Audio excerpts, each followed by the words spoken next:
Assalamualaikum warahmatullahi wabarakatuh. Selamat pagi Bapak Ibu dan teman-teman semuanya.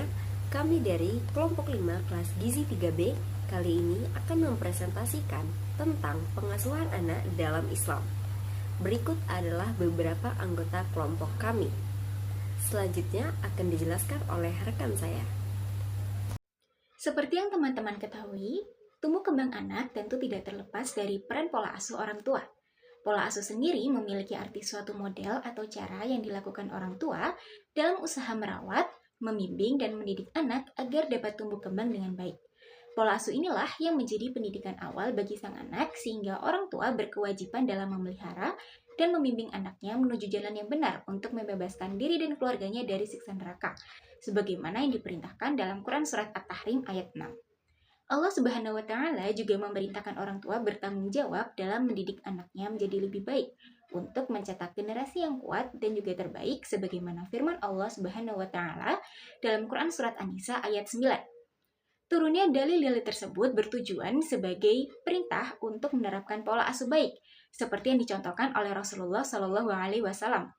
Namun, kurangnya pengetahuan terkait penerapan pola asuh Rasulullah Shallallahu Alaihi Wasallam menyebabkan munculnya berbagai kesalahan pola asuh yang saat ini sedang marak terjadi, seperti pola asuh dengan kekerasan fisik dan mental maupun pola asuh yang terlalu dibebaskan.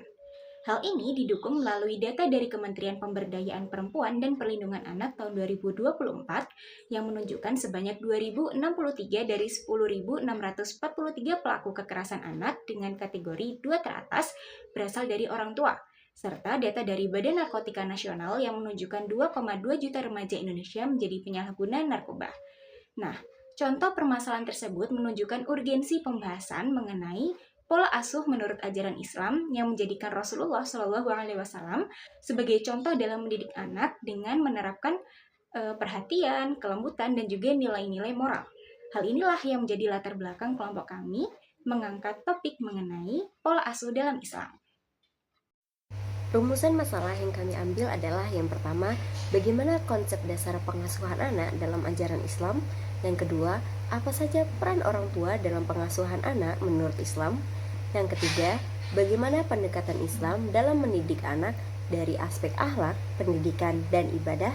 Lalu yang terakhir, apa saja tantangan dalam penerapan prinsip pengasuhan Islami di era modern. Adapun tujuannya adalah yang pertama, memahami konsep pengasuhan anak berdasarkan ajaran Islam. Kedua, menjelaskan peran orang tua dalam mengasuh anak menurut Islam. Yang ketiga, menguraikan strategi pendekatan Islam dalam mendidik anak dari aspek akhlak, pendidikan, dan ibadah. Dan yang keempat, menganalisis tantangan penerapan pengasuhan Islami dalam konteks kehidupan modern.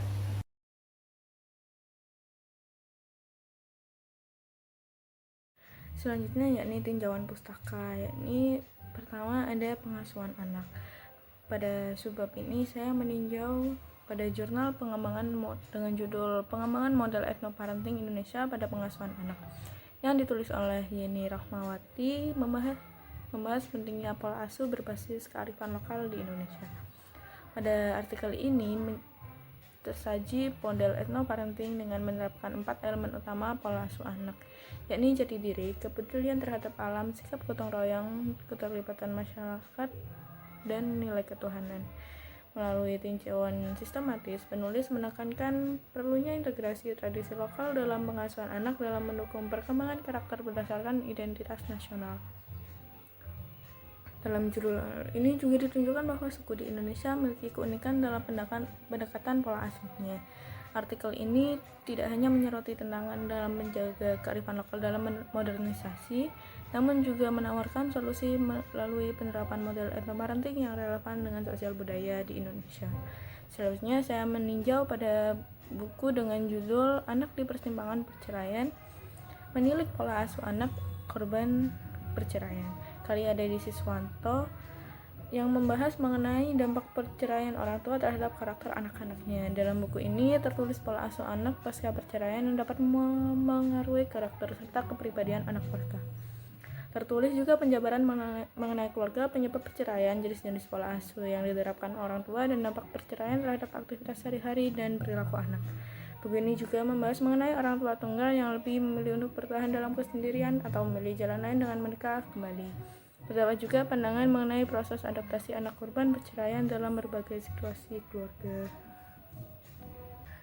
Jadi selanjutnya ada pengasuhan anak dalam Islam, seperti yang saya tinjau dari jurnal Islamic Parenting Patterns of Early Children in the Book How Rasulullah SAW Educating Children, yang ditulis oleh Arin Inayatul Fajriah beserta rekan-rekannya, membahas mengenai pola pengasuhan anak dalam Islam menurut buku How to Prophet Education Children oleh Ayu Agus Riani.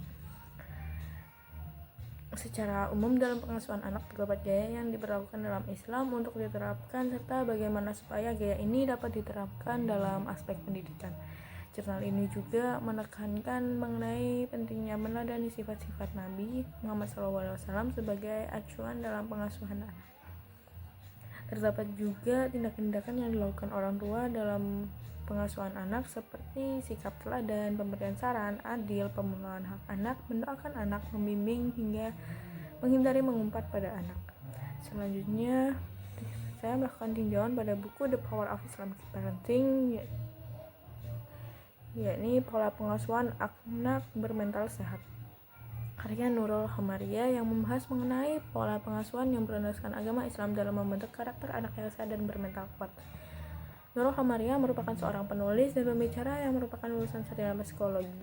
Dalam bukunya, beliau menyampaikan bahwa perilaku dan sikap anak dapat dilihat dari bagaimana pola asuh orang tuanya.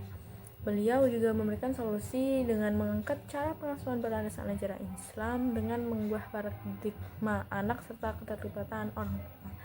Secara umum, buku ini memberikan cara terbaik yang dapat dilakukan orang tua dalam pengasuhan anak, mulai dari pembangunan landasan, perubahan diri, memahami antar pasangan, cara mendidik anak, hingga penjelasan mengenai efisiensi waktu. Baik, untuk tinjauan pustaka selanjutnya ada jurnal dari Peran Orang Tua dalam Mendidik Anak oleh Novrinda pada tahun 2017. Jurnal ini menguraikan peran orang tua sebagai pengasuh, pembimbing, dan pendidik. Ditekankan bahwa faktor seperti status sosial, bentuk keluarga, dan tahap perkembangan keluarga mempengaruhi cara orang tua untuk mendidik anak.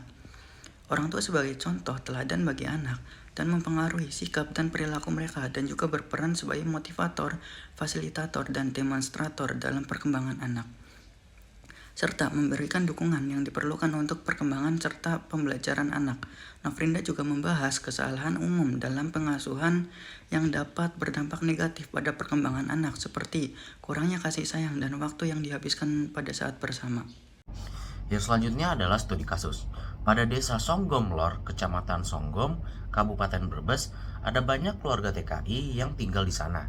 Islam mengajarkan bahwa pengasuhan anak merupakan tanggung jawab kedua orang tua. Akan tetapi, faktanya ditemukan masih banyak anak dari keluarga TKI di desa Songgom yang hanya mendapatkan pengasuhan anak dari salah satu orang tuanya saja, dikarenakan orang tua mereka bekerja sebagai TKI di luar negeri. Sang anak pun sering menghabiskan waktu sendiri dan kurang berinteraksi dengan orang tuanya. Pengasuhan hanya dari ibu saja atau dari ayah saja tentunya tidak sepenuhnya dibenarkan dalam ajaran Islam. Nah, pengasuhan anak dalam Islam disebut dengan hadanah. Menurut ahli fikih, hadanah adalah melakukan pemeliharaan anak yang masih kecil, baik laki-laki maupun perempuan ataupun yang sudah besar tetapi belum tamyiz, tanpa perintah daripadanya, menyediakan sesuatu yang menjadikan kebaikannya, menjaganya dari sesuatu yang menyakiti atau merusaknya, mendidik jasmani, rohani, dan akal-akalnya agar mampu berdiri sendiri menghadapi dan memikul tanggung jawabnya. Nah, fenomena yang saat ini marak yaitu peran ayah atau peran ibu itu diserahkan kepada orang lain. Padahal fungsi dan keutamaan ibu ada di rumah itu berdampak pada tumbuh kembang anak tersebut. Begitu juga dengan peran ayah dalam tumbuh kembang anak. Nah, dalam hal ini yang paling diharapkan adalah keterpaduan dan kerjasama antara ayah dan ibu dalam melakukan tugas-tugasnya di rumah. Jalinan kerjasamanya antara keduanya bisa diwujudkan selama kedua orang tua itu masih dalam hubungan suami istri dan dalam hubungan yang baik di rumah. Dalam suasana yang demikian, hadanah itu memang lebih banyak dilakukan oleh pihak ibu, namun peran ayah juga tidak bisa diabaikan dalam hal ini. semua kebutuhan untuk memperlancar hadanah, baik dari sisi ibu maupun dari sisi ayah, sangat penting untuk tumbuh kembang anak ke depannya. Kewajiban orang tua dalam mengasuh dan mendidik anak dijelaskan dalam Quran Surat At-Tahrim ayat 6 yang berbunyi, Bismillahirrahmanirrahim. Ya ayyuhalladzina amanu qu anfusakum wa ahlikum nara wa quduhan nasu wal hijarah 'alaiha malaikatun ghiladun syidadun la ya'sunallaha ma amarahum wa yaf'aluna ma yu'marun. Yang artinya, wahai orang-orang yang beriman, peliharalah dirimu dan keluargamu dari siksaan neraka. Ayat ini menjelaskan bahwa orang tua harus mendidik anak-anak dan keluarganya agar mereka terhindar dari api neraka. Dalam hal ini juga termasuk pemeliharaan iman, kemudian peningkatan amal saleh dan akhlak mulia dari anak-anaknya. Nah, dari segi psikologis, para ahli jiwa mengungkapkan ada 6 kebutuhan jiwa anak-anak. Yang pertama yaitu al-hajjah lil al-amni, yaitu kebutuhan akan rasa aman. Yang kedua adalah al-hajjah lil al-mahabbah, yaitu kebutuhan akan rasa kasih sayang atau dicintai. Yang ketiga adalah al-hajjah lil al-takdir, yaitu kebutuhan akan rasa dihargai. Yang keempat al-hajjah lil al-huriyah, yaitu kebutuhan akan kebebasan. Yang kelima adalah al-hajjah ila al-najah, yaitu kebutuhan akan rasa berhasil. Dan yang keenam adalah al-hajjah ila sultanin dabitah al-muwajjihah, yaitu kebutuhan akan rasa terpimpin atau kekuatan yang mengontrol. Nah, kebutuhan-kebutuhan ini tidak hanya diberikan oleh salah satu pihak dari orang tua, tetapi harus dari kedua belah pihak. Harus ada peran dari ayah dan juga harus ada peran dari ibu, sehingga anak dapat tumbuh dengan optimal dan dapat berjalan dan tumbuh sesuai dengan kaidah agama. Selanjutnya adalah kesimpulan. Pola asuh merupakan pondasi utama dalam perkembangan seorang anak. Islam sebagai agama yang sempurna telah memberikan panduan yang komprehensif tentang bagaimana cara mendidik seorang anak. Al-Quran dan Sunnah Rasulullah SAW menekankan pentingnya peran orang tua dalam membentuk karakter seorang anak yang soleh, cerdas, dan berakhlak mulia. Di dalam ajaran agama Islam, orang tua bertanggung jawab mendidik anak-anak mereka dengan baik sesuai dengan perintah Allah, seperti yang diajarkan dalam Quran Surat At-Tahrim ayat 6 dan Quran Surat An-Nisa ayat 9. Pentingnya dilakukan penerapan pola asuh yang meneladani Nabi Muhammad dalam menghadapi tantangan modern seperti pengasuhan anak di dalam keluarga. Dengan begitu, pola asuh Islami perlu diterapkan dengan mempertimbangkan perhatian, kelembutan, serta nilai-nilai moral yang baik demi menciptakan generasi yang memiliki karakter baik, akhlak yang baik, serta yang bertanggung jawab. Terakhir adalah saran. Ada beberapa saran yang dapat kami berikan. Yang pertama, sebaiknya orang tua dapat berkolaborasi dan saling bekerja sama untuk dapat menciptakan suasana yang damai di dalam rumah tangga dengan meneladani sifat Nabi Muhammad SAW dalam mendidik anak-anaknya, karena hal tersebut dapat membentuk akhlak yang baik, karakter yang bertanggung jawab, dan memiliki mental yang sehat. Yang kedua, seringkali orang tua lepas tanggung jawab dalam mendidik anak-anaknya dikarenakan adanya kesibukan seperti bekerja di luar negeri. Dengan adanya kasus tersebut, sebaiknya orang tua dapat berdiskusi terkait pola asuh yang ingin diterapkan, seperti tetap menjalin komunikasi kepada anak melalui handphone, menitipkan anak di tempat terpercaya dan aman, serta ditempatkan di tempat yang tetap dapat mengajarkan ajaran-ajaran Islam. Yang ketiga, dengan menerapkan pola asuh Nabi Muhammad SAW, diharapkan semakin meningkatkan pola asuh yang baik dan benar, meminimalisir adanya kekerasan yang terjadi pada anak, serta menurunkan angka penyalahgunaan narkoba pada remaja akibat kesalahan pola asuh ketika masa kanak-kanak.